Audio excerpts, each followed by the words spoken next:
কমিটিকে আমি তাৎক্ষণিকভাবে নির্দেশ দিয়েছি, এখানে শুধু যার স্মৃতির প্রতি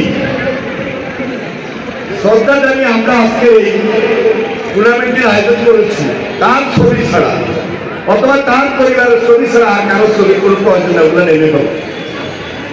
এবং তাৎক্ষণিকভাবে এই নির্দেশনার কারণে তারা সেই কাজটুকু করেছে।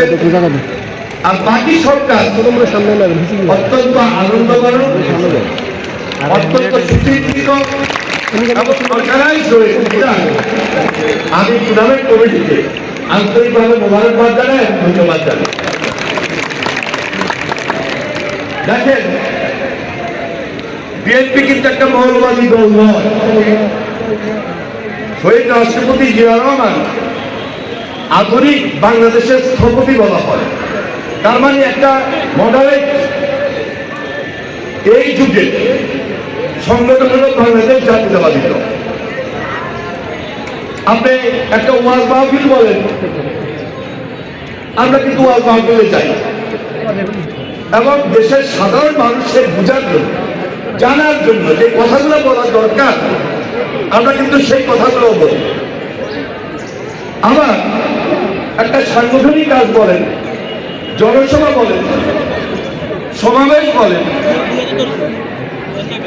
মানববন্ধন বলেন, সাংগঠনিক প্রতিনিধি সভা বলেন, কর্মী সভা বলেন, সেখানে কিন্তু আমরা সার্বক্ষণিকভাবে এই বাংলাদেশের প্রয়োজনে যে রাজনীতিটা বাংলাদেশি জাতীয়তাবাদের ভিত্তিতে যে কথাগুলো বলা দরকার আমরা সেইগুলোই কিন্তু খুব সাধারণভাবে সাধারণ মানুষের কাছে নিয়ে যাই, সাধারণভাবে সাধারণ কর্মীদের কাছে নিয়ে যাই। এটা হলো মানুষের সঙ্গে আমাদের যে ইন্টারাকশন, এটা বৃদ্ধি করার জন্য। সাধারণ মানুষ সাধারণ কথা শুনতে চায়, সহজ ভাষায় আমার বক্তব্য শুনতে চায়। তারা কিন্তু খুব ক্রিটিক্যাল চিন্তা এদেশের মানুষ করে না। তাহলে আমার রাজনীতিবিদ, আমার নেতৃত্ব, আমরা যারা রাজনৈতিকভাবে সাধারণ মানুষের সঙ্গে মিশি, এখানে নতুনভাবে আমাদেরকে একটা চিন্তা করতে হবে। 5ই আগস্টের পর বাংলাদেশে একটা রাজনীতির গুণগত পরিবর্তন হয়েছে না? তাহলে রাজনৈতিক নেতৃত্বের একটা গুণগত পরিবর্তন এদেশের মানুষ চায়, আশা করে, প্রত্যাশা করে। এটা যদি আমরা না দিতে পারি, বাংলাদেশের বিএনপির মতো মডারেট রাজনীতি দল যদি না দিতে পারে, আর কেউ দিতে পারবে না। তারেক রহমানের প্রত্যেকটা বক্তব্য 5 তারিখের পর সবাই আরো বেশি বেশি করে শুনে। মানুষের প্রত্যাশার জায়গা এত বেশি, মানুষ এত বেশি তারেক রহমানের বক্তব্য এবং কথা কাজের উপর ডিপেন্ড করে, ভরসা করে। মানুষ এখন বারবার বলতেছে তারেক রহমানকে নিয়ে আসেন না কেন, আসছে না কেন? এটা গণদাবিতে পরিণত হয়েছে, এটা গণদাবিতে পরিণত হয়েছে, জনদাবিতে পরিণত হয়েছে যে আমরা তারেক রহমানকে চাই।